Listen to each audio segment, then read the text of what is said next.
Olá, mundo! Sejam bem-vindos a mais um episódio aqui do podcast. Esse é o episódio 34 do Olá, Mundo. Eu sou o Guilherme Rambo e junto comigo aqui está Fernando Boom. Tudo beleza, Boom?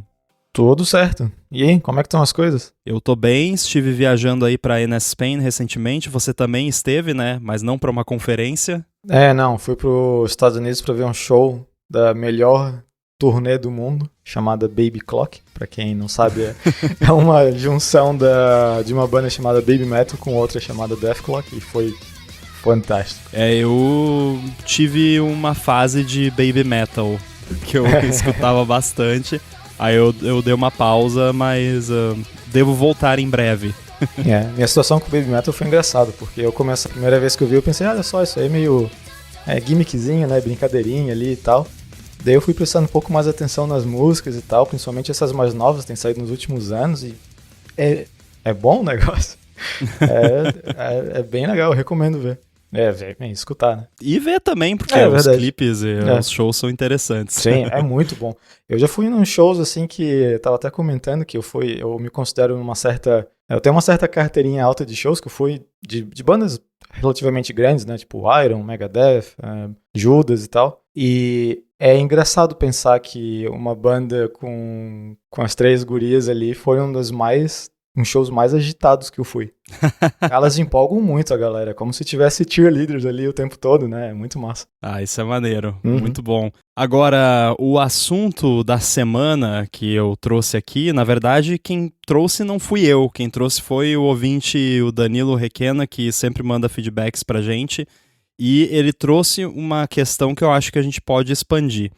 E ele diz o seguinte: tem uma dúvida mais ligada à carreira. Como devs mobile, e no caso do Rambo, se não seguisse como indie, vocês apostariam em desenvolver para Android também, pensando em ser um dev mais atrativo para as empresas? E aí, Boom? Eu vou dizer que é uma pergunta que eu já me fiz muitas vezes no início da carreira, porque tu fica naquela, pelo menos eu, né? Ficava muito naquela de, eu tô apostando todas as minhas fichas num lugar só, né? É um sentimento meio desagradável, pensando que, sei lá, vai que o iPhone dá errado, ou eu não sei, mas é uma aposta, né, entre aspas. No final das contas, isso tudo que eu tô falando é pra mim. Eu não vi a necessidade porque a própria área de iOS começou a crescer muito. Já até comentei aqui uns episódios atrás que teve uma época de iOS que dava quase pra tu chegar e falar, olha, eu sei todas as APIs do Foundation, do iOS, né, porque tinham poucas mesmo, né, era uma coisa que tu conseguia fazer, ter uma certa maestria ali entre saber o que existe no mundo de iOS. Só que isso foi rapidamente mudando e começou a ficar difícil de acompanhar as coisas. E essa minha ideia que eu tinha de, vou aprender um pouco de Android também para ser um profissional mais completo, acabou ficando de lado porque eu não tinha tempo, né? Eu queria, de fato, ser um especialista na plataforma, aprender bem como aquilo funcionasse, num ponto de que, sim, tirando jogos e coisas em 3D, que eu já falei aqui que não é minha praia, mas me dando qualquer coisa aí de iOS, eu ia saber fazer. Eu acho que eu consegui chegar naquele nível, que foi bem bacana. Porém, teve momentos na minha carreira que eu tive que mexer com Android. E o que eu posso dizer é que a minha experiência foi, se você está num ambiente, né, por exemplo, iOS, assim, tu tá relativamente confortável com o teu conhecimento e aprendizado ali, tu manja um pouco ali da foundation, não do iOS, mas de programação em geral. Não é tão complicado pegar uma plataforma nova, tipo Android, quando o problema aparecer. Eu não vou dizer que vai do nada, né, assim, do dia para a noite vai virar um mestre programador Android, sei lá o quê, mas consegue resolver problemas, né? No meu caso, uma das coisas, né, isso não foi a única, mas a que mais me marcou foi que eu estava trabalhando numa empresa lá e a gente tinha um aparelhinho de passar um cartão de crédito e ler as informações desse cartão através da entrada de áudio, né, do áudio jack. E eu fiz para o iPhone ali, estava funcionando, estava legal. O problema foi que quando esse projeto estava acontecendo, o dev de Android da empresa saiu e só tinha um, então ficou sem nenhum. Pois é. E precisava fazer essa library que comunicava com a maquininha ali. Então eu acabei ali no calor do momento fazendo aqueles intensivão, né, de coisas meio básicas de Android, como é que funcionava. Vou estar falando de memória, então posso estar falando besteira, mas tinha os intents lá, né, como é que funcionava aquelas... como é que tu passava informação de uma tela para outra, de um sistema para outro, que é um sistema bem bacana para pra falar a verdade. E foi, né? Não vou dizer que era um código necessariamente bom ou fantástico, alguma coisa assim. Muito provavelmente um dev Android podia ver aquilo e falar, tu podia ter melhorado aqui, aqui e ali. Mas foi feito, né? Deve estar até hoje, se bobear ainda aquele código em operação, porque o produto ainda existe. E funcionou, mas eu não precisei chegar num ponto da minha carreira e falar, eu também quero ser dev Android para pegar essas partes. Basicamente, quando chegou o problema, eu me virei. Sim. E hoje, se precisar fazer alguma coisa em Android, eu provavelmente vou me virar também. Só que eu vou ter que, muito provavelmente, aprender tudo que eu aprendi naquela época de novo. Porque eu não lembro porque mais. Agora tem Kotlin, né? Agora tá melhor também. Pois é. Nossa, bem melhor. Sim. Eu tive uma experiência assim também, um pouco menos de pressão, porque não foi num job que era para algo para produção, mas eu tava fazendo um curso de Bluetooth Low Energy lá pro canal pra loja do meu irmão, que faz cursos de eletrônica digital. E aí esse módulo de Bluetooth Low Energy fui eu que fiz e tinha uma parte onde comunicava com device mobile, e aí tinha o iOS eu fiz em 5 minutos, né? Tá, não foi 5 minutos, mas enfim, em 1 horinha ali eu já tinha o appzinho de demo ali funcionando, e pra fazer o de Android eu levei tipo um dia, porque eu não sabia nada. Tipo, eu realmente comecei do zero. E aí não era fazer um Hello World, era fazer um Hello World que fala com um device Bluetooth, né? Então já é um pouquinho mais complicado. Sim. Mas já era com Kotlin, então foi um pouquinho mais tranquilo. Eu lembro de fazer bastante relações com coisas que... Porque quando tô aprendendo, é legal, eu gosto de fazer relações com coisas que eu sei. Por exemplo, eu lembro de pensar, View Controller. O que é um View Controller do Android? Eu lembro de o quê? Um Activity, se não me engano. Eu acho que é o nome. Sim. Daí, o Activity é meio que cheio de, entre aspas, um View Controller, né? Então, então já sei como é que funciona essa parte aqui, já tenho uma noção de como que eu faço as telas. Agora, eu posso fazer um Child Activity? Isso funciona? Como é que é? Daí tu vai atrás dessas informações e tal. Uma coisa que ajudou muito também foi que eu tava num grupo de... Tipo, tem lá o grupo de Slack do iOS, eu entrei no de Android também para fazer umas perguntas e tal, e teve pessoas muito fantásticas que me ajudaram ali com umas perguntas e tal. Então, acho que é muito difícil responder a pergunta sem fazer o clássico depende, né? Porque depende do que você quer, né? O profissional completo é um mito, né? Eu não sei o que é um profissional, sabe, mais atraente, um que sabe tudo. Sempre a empresa sempre vai pedir mais, né? Tipo, quanto mais tu sabe, melhor para a empresa, obviamente. Então, onde é que tu para? Onde é que tu define? Não, é esse aqui o nível de conhecimento que eu quero ter um domínio de excelência, e esse aqui eu quero ter um domínio razoável, e esse aqui eu quero me virar quando precisar. É difícil mensurar isso, por isso que é legal ter uma base, uma fundação sólida de programação para se virar quando precisa, né? E tu consegue fazer mais daí essas relações do que tu já sabe com coisas novas e tal, porque, né? Vou aprender iOS e Android, mas daí no futuro também vão pedir, sei lá, alguma coisa para Windows, então... O Windows Phone. O Windows Phone, Palm... Vão ressuscitar o Windows Phone. O WebOS. O WebOS era bacaninha, tá? O Firefox OS lá. Então, sabe, é difícil de traçar essa definição de onde que eu viro um profissional completo. Porque eu acho que a ideia do profissional completo é muito difícil de explicar, sabe? Porque não existe, na minha opinião. Tu sempre vai ter gaps, e gaps grandes, e o importante é aquela coisa mais de aprender, saber se virar com essas situações onde jogam pra você um problema e tu tem que, né? O que eu tô fazendo aqui? Por exemplo, no Pato, não é bem a mesma coisa de iOS para Android, mas existe uma certa relação. Eu fui contratado como dev de iOS, e eu tô há mais de um ano mexendo só com macOS. Eventualmente faço uma coisinha ou outra ali no iOS e tal. Eu diria que aí a relação é muito mais próxima. É muito mais próximo. O seu conhecimento ele é reutilizável em grande parte, embora, como você muito bem descobriu, né, depois de se meter nessa, tem bastante coisa para aprender, mas a base você tem, né? Então, eu acho que facilita bastante do que... Até porque você... E isso é um aspecto pouco considerado, eu acho, né, quando se discute essa questão das duas plataformas, você usa macOS todos os dias. Uhum. Então você já sabe como que funciona as coisas, como que é uma janela, que botão vai aonde. Você já tem uma noção disso, principalmente se for uma pessoa mais observadora. Agora, quando eu fui fazer, por exemplo, brincadeiras em Android, eu não sabia nada. Tipo, eu não sei nem...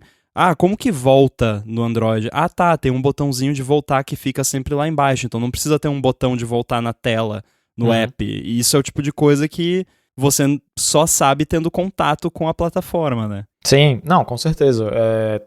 Quando eu tava com a minha empresa lá aí no Brasil, a gente também fazia serviços incluindo apps para Android. E eu senti esse gap no meu conhecimento de não saber quase nada de Android. Então eu me forcei a ficar um tempo usando um Samsung, era um Galaxy S2, eu não lembro, faz bastante tempo. Para ver, né, para ter um pouco mais de noção de como é o ecossistema da plataforma, que faz falta, né? Tu vai fazer um app do zero. Mas se eu hoje pedirem para fazer um app para Android, a chance desse app sair com cara de iOS é enorme. Porque é o que eu sei, é o que eu domino, sabe? Eu passei anos e anos usando o iPhone desde o primeiro. É difícil tu deixar todas essas regras que você tem na tua cabeça de como é uma interface, como é a interação, essas coisas de lado e pensar de outro jeito. Então, é difícil, mas o ponto a comparação ali do macOS foi, sim, muita coisa reutilizável. Não dá para fazer a mesma comparação com iOS e Android. Porém, teve muitas coisas que é parecido com o que eu estava comentando, de tipo, você tem essas regras na tua cabeça de como as coisas têm que funcionar e de repente elas mudam. No caso do macOS, para mim, o impacto grande foi, olha só, janelas, várias, teclado, mouse, sabe? São coisas que eu nunca tive que me preocupar no iOS, né? Para ser sincero, no iOS eu já tive que fazer algo com janelas, né, para suportar monitor externo, no app que eu trabalhei, mas isso foi... E era um problema extremamente tranquilo, trivial, de só ter um tipo de janela diferente quando conecta lá no monitor. Mas enfim, né, a grosso modo, janela nunca é uma preocupação comigo no iOS. Para mim, o que mais pega com macOS, dependendo do tipo de app que você faz, mas eu acho que para um browser isso se aplica até certo ponto, seu app pode ficar rodando por dias, literalmente, meses. A pessoa pode deixar o app aberto lá, sei lá, não tem nenhuma janela aberta, mas seu app tá lá, tá rodando.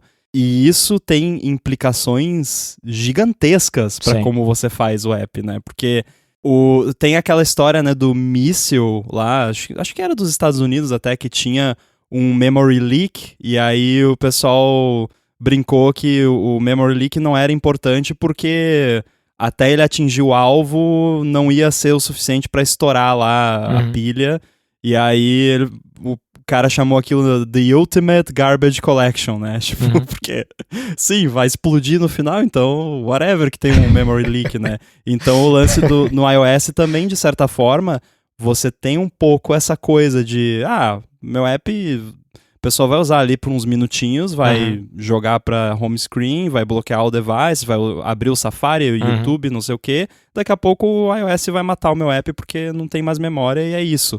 Agora, no macOS, meu amigo, se você tiver um memory leak ali que tá vazando 1 megabyte a cada 5 minutos, vai ter gente que vai rodar o seu app por tempo suficiente para isso ser um problema. Com certeza. Pois então, são todas essas minúcias, né, que tu tem que aprender na hora ali e tal. Então, no caso ali, né, a pergunta foi se apostaria desenvolver para Android também, pensando se um dev mais atrativo.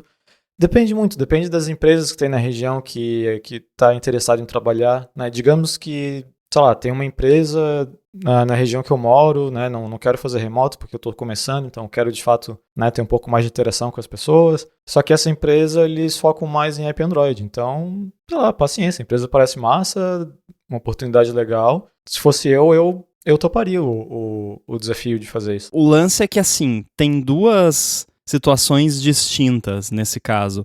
Tem a situação de você meio que migrar de uma plataforma para outra, ou aprender por conta de uma oportunidade específica, que é o exemplo que você está dando.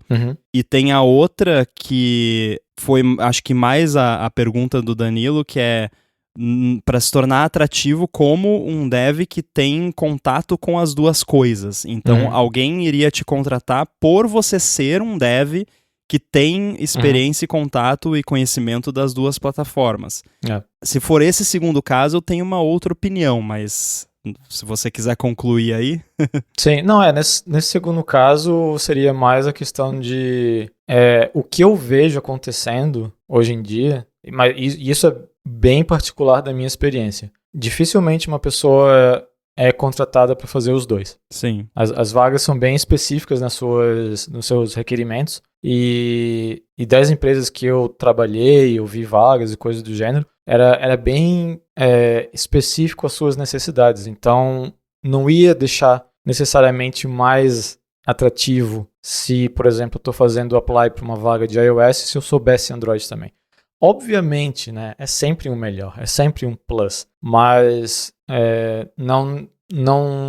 não acho que seria algo que tem uma expectativa grande de conseguir fazer, porque a vaga que está sendo, né, publicada é para resolver um problema, não dois. Então, né, isso muda bastante de empresa para empresa, como eu disse, é um caso bem particular das minhas experiências, mas eu acho que se eu chegasse e botasse no meu currículo, por exemplo, que eu também sei um Android, digamos, mediano, que não é o caso, mas digamos se eu tivesse, eu não acho que mudaria o percurso que eu tive, né? Mas eu entendo que vão ter empresas que estão querendo, né, extrair o máximo possível das pessoas que contratam, então, ainda, principalmente se for empresa de software house, né, que daí depende de projeto que pega com clientes e tal, então acaba ficando um pouco mais versátil, né? Se o fulano sabe trabalhar com iOS e Android, então fica um pouco mais versátil porque eu posso botar em qualquer projeto independente do cliente. Mas não foi situações que eu passei. O depende, né? Porque depende do tipo de empresa. E você mencionou software house. Eu acho que em software house, né, que fabrica software sob demanda e tal, faz muito mais sentido a empresa se sentir mais atraída por um developer que tem contato com ambas as plataformas, porque colocando um plot twist aqui, você falou sobre ser um plus. Na época que eu estive envolvido com contratação de devs, e no caso era iOS, porque é a minha área, pra mim era até um certo minus, assim, preconceituoso, eu admito, mas não por ser Android, porque a mesma coisa se aplicaria ao contrário. Porque nos casos onde a gente estava contratando, que eu estava envolvido, a gente estava em busca de pessoas especialistas na plataforma. Sim. E para mim, a gente está procurando um especialista em iOS que conhece toda a plataforma, usa todos os dias, e aí eu olhar o currículo lá e tá lá, tipo, developer, iOS e Android. Eu ia meio que dar uma desvalorizada no conhecimento da pessoa de iOS, porque não tem como a pessoa ser boa nos dois, assim, especialista em iOS e Android. Não tem como. Ou você é num ou você é no outro. Tipo, talvez tenha meia dúzia de pessoas no mundo inteiro que tem um conhecimento vasto das duas, mas assim, especialista de verdade não tem como você ser nos dois. Então, se a vaga é para uma pessoa especialista em Android ou uma pessoa especialista em iOS, você ter as duas coisas lá no seu currículo, para mim, tira um pouco esse verniz de especialista.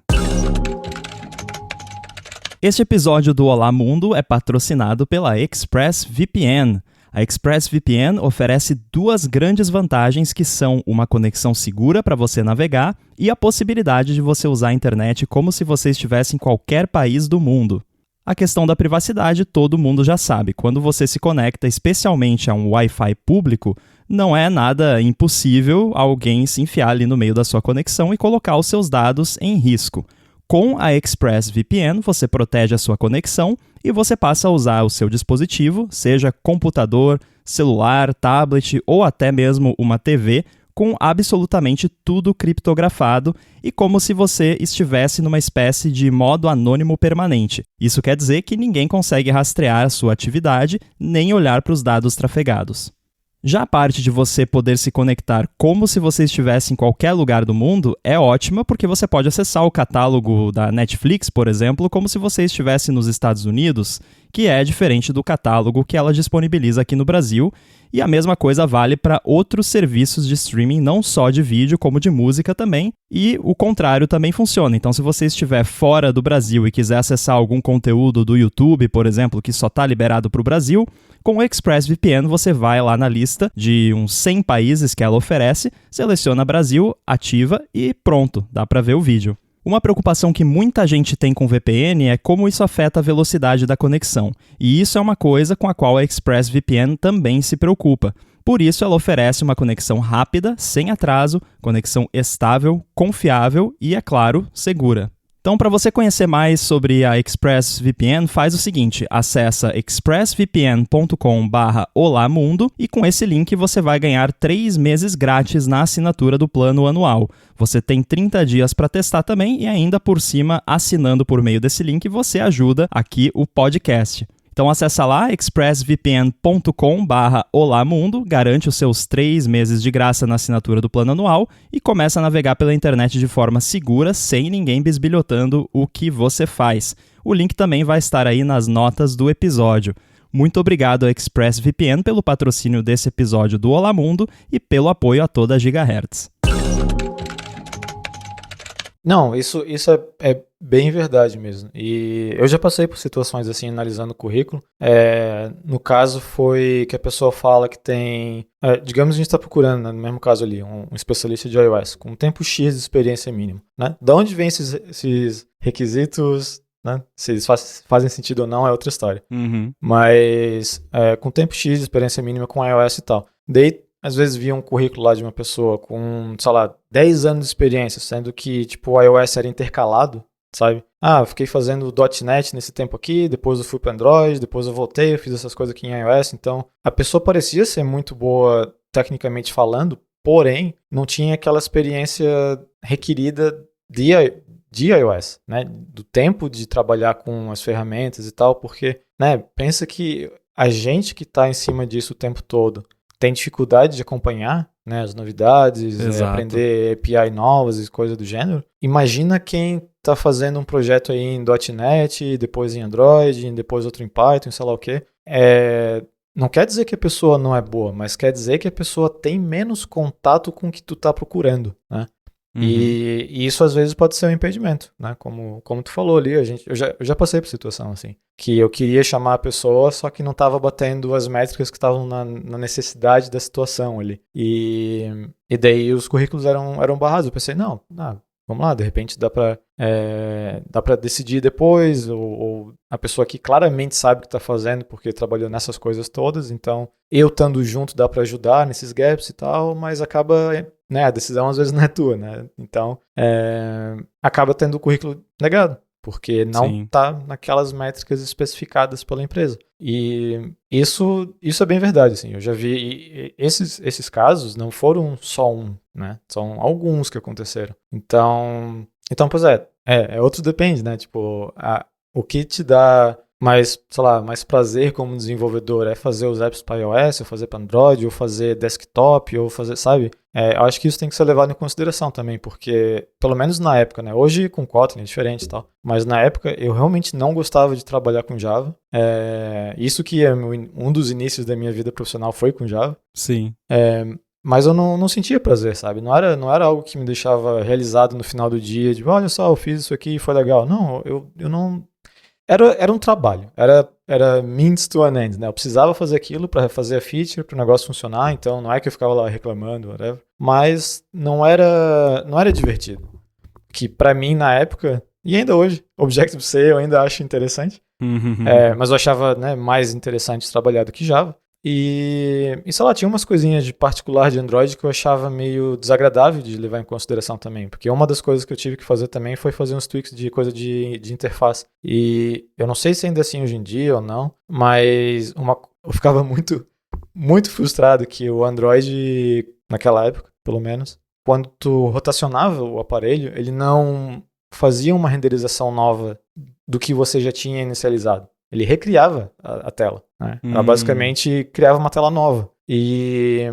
E daí, por causa disso, outras coisas tinham que ser levadas em consideração, coisa que no iOS era, né, trivial, assim, não, eu ainda estou com a mesma instância aqui, né? Eu não preciso me preocupar dessa instância morrer porque eu virei o telefone. Então, dá para ter uns argumentos de que, por causa disso, tu deixa a interface mais, né, decouple da parte lógica, sei lá o que, dá. Só que eu não gostava, né? Era chato, tinha que lidar com coisas que eu não queria lidar.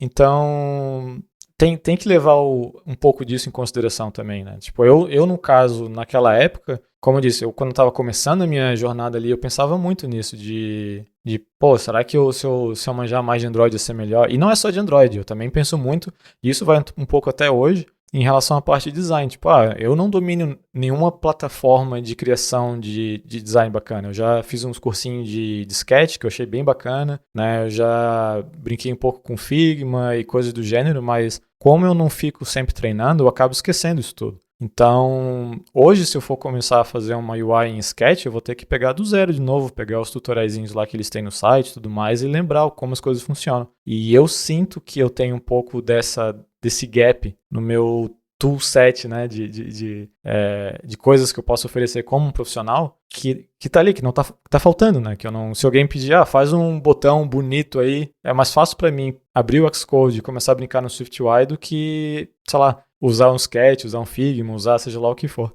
Então, acaba sempre sendo aquela questão de tempo e, né, e o que faz sentido para você. Hoje em dia, né, como eu estou trabalhando para uma empresa que tem um time de designer, tem toda tem tudo que precisa para se eu precisar de um botão bonito, eu não vejo necessidade, né? Eu não vejo necessidade de, não, eu tenho que parar o que eu estou fazendo, tenho que aprender Sketch e fazer as coisas funcionar.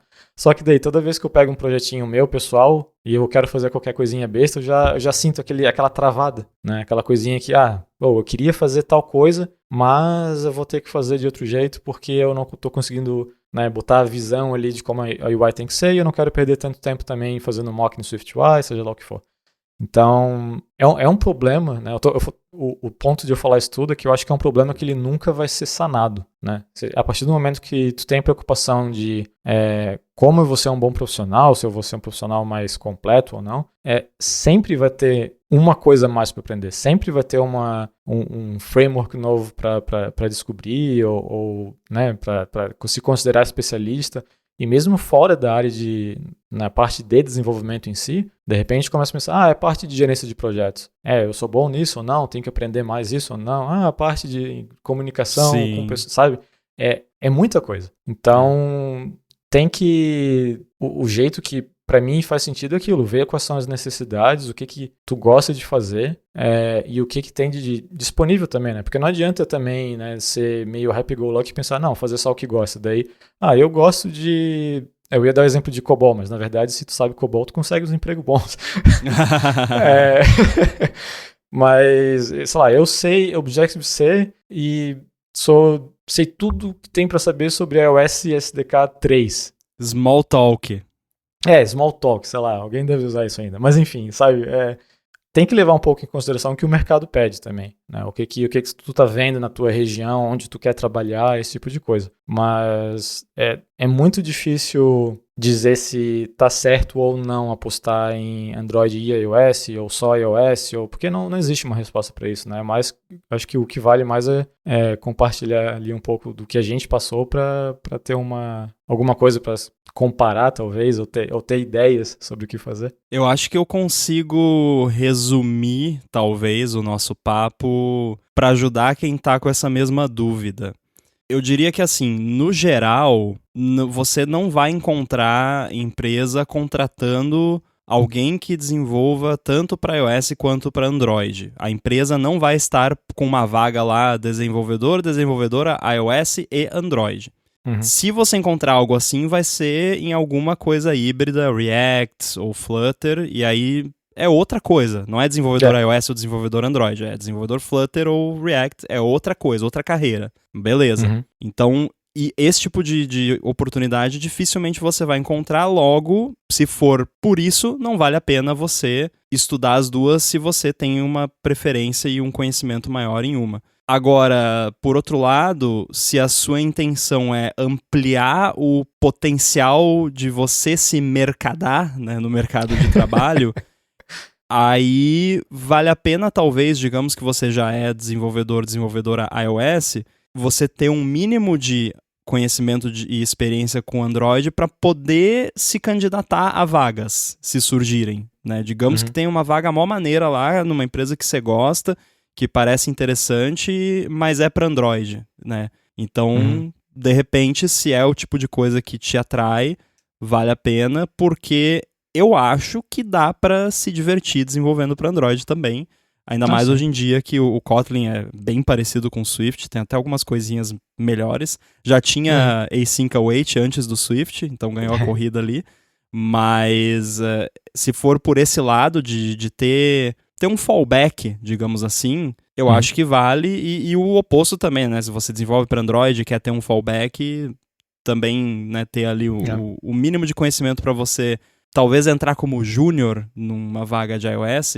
E o que a gente está mencionando aqui, eu acabei de mencionar uma vaga júnior, eu acho que se aplica para quem está no começo da carreira. E aí não é com relação à idade, é com relação à carreira. Mesmo que você tenha 50, 60 anos de idade e está começando como dev agora, eu acho que para esse tipo de pessoa até vale a pena ter essa visão um pouco mais generalista e de contato com ambas as plataformas. Para quem já é sênior de iOS ou de Android, eu acho que não vale a pena você investir o seu tempo ali para aprender a outra plataforma, a não ser que você queira ativamente mudar de carreira, né? Ou que, sei lá, amanhã acabe o iOS ou acabe o Android e você tenha que ir para outra que é a que você não desenvolve agora, o que eu acho muito difícil de acontecer em qualquer futuro minimamente próximo. Então, para quem está no começo, talvez dar uma diversificada pode valer a pena, mas para quem já está consolidado aí no mercado, só mesmo se for uma vontade de mudar o rumo da carreira. Sim.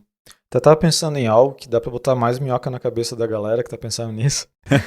Que, né, de novo, de experiências pessoais que eu tive na minha vida profissional, eu senti muito mais falta de um conhecimento mais aprofundado no mundo de back-end do que de Android. Porque eu vejo muito difícil de você ter um app hoje em dia, né, genericamente falando, que não vai precisar de um suporte de um back-end de algum jeito, né? Sim. Às vezes pode ser um back-end extremamente simples. Eu não estou falando de nada muito avançado ou, né, state of the art. Microservices.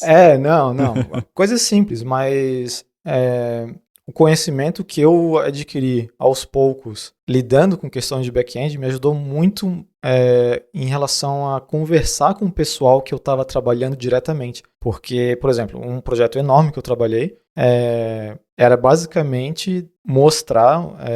era como se fosse um PowerPoint, um Keynote on steroids, que ele era todo baseado em JSON files, né? A estrutura, os botões, as ações, era tudo dinâmico. Ele era quase que uma linguagem que estava sendo criada. E eu tinha direto, né, one-on-one com o pessoal do back-end ali, com o cara que estava fazendo o negócio, e ter mais conhecimento de como a stack funcionava, a gente está usando MongoDB, então é assim que Mongo funciona, esse tipo de coisa, foi muito valioso, né? Foi bem legal. E raramente isso acontece com Android. Sim. Eu não lembro agora, né, tirando essa situação que eu tive que, de fato, fazer código para Android, mas eu não lembro muitas situações onde eu tinha que saber Android para conversar com a pessoa que estava desenvolvendo Android. Sim. Obviamente, né?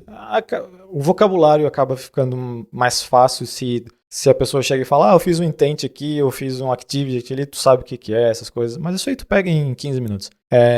Mas o que fez mais sentido para mim desde então, inclusive até hoje, é ter um pouco mais de conhecimento, que eu gostaria também de aprofundar um pouco mais na área de back-end. E não é só a questão do back-end em si, mas a própria stack, né, de como tudo funciona, o que liga com o que e tal. Porque na minha época existia o Champ. Nossa, Aquela sim. coisinha lá do o MySQL, PHP, Apache, sei lá, mais alguma coisa qualquer. E hoje em dia tu vai ver a stack de uma coisa, né, banal, tem 20 layers ali, tem Redis, tem isso, tem aquilo, tem coisa que Hoje em nunca ouvi dia falar. é impossível você rodar um back-end local sem ser com um container, né? Tipo Docker. Não dá mais pra rodar de verdade na sua máquina. Sim. E de vez em quando eu me pego fazendo umas perguntas assim, tipo, isso aqui provavelmente é uma silly question, uma coisa bem básica, mas o que esse negócio aí faz? Sim. Porque, né, é umas coisas que eu nunca vi na vida, uns logos de empresa que não, né, passou reto assim na minha vida. Então, é uma área que eu talvez eu estou sendo bias no porquê que eu estou falando dessa importância de ter mais conhecimento de back-end, porque eu acho extremamente divertido. Trabalhar com o negócio e saber que não tem tela.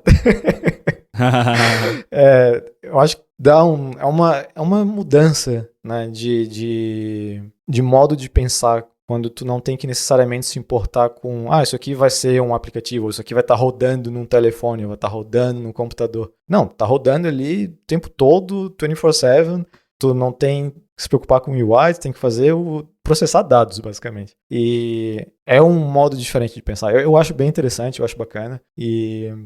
Mas enfim, isso tudo dito porque é algo que me ajuda bastante, assim, no dia a dia. O pouco conhecimento que eu tenho de back-end, eu já brinquei um pouquinho com o Node, que já me ajudou bastante também para participar dessas conversas. Então, né, questões de tipos diferentes de banco de dados, é bem legal saber também. Até para você entender, às vezes, tipo, chamei a API aqui e veio um erro. E não um erro formatadinho, mas um erro de servidor mesmo. Você poder entender mais ou menos o que aquilo quer dizer, com quem falar, né?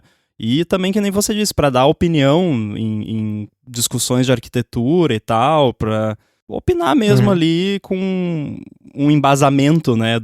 Por menor que seja o seu conhecimento, pelo menos você tem uma noção da terminologia e quais são os prós e contras de cada approach e por aí vai. Eu tava pensando, inclusive hoje mesmo, que eu tava conversando sobre uma feature que a gente está trabalhando e tá envolvendo diretamente acessos diretos com SQLite. E eu tava pensando, tipo, faz muito tempo, tirando um tutorialzinho aqui ou ali, esses mini cursinhos que tu faz só para aprender um básico de algo, que eu não trabalho com outra base de dados sem ser SQLite. Né? Idem.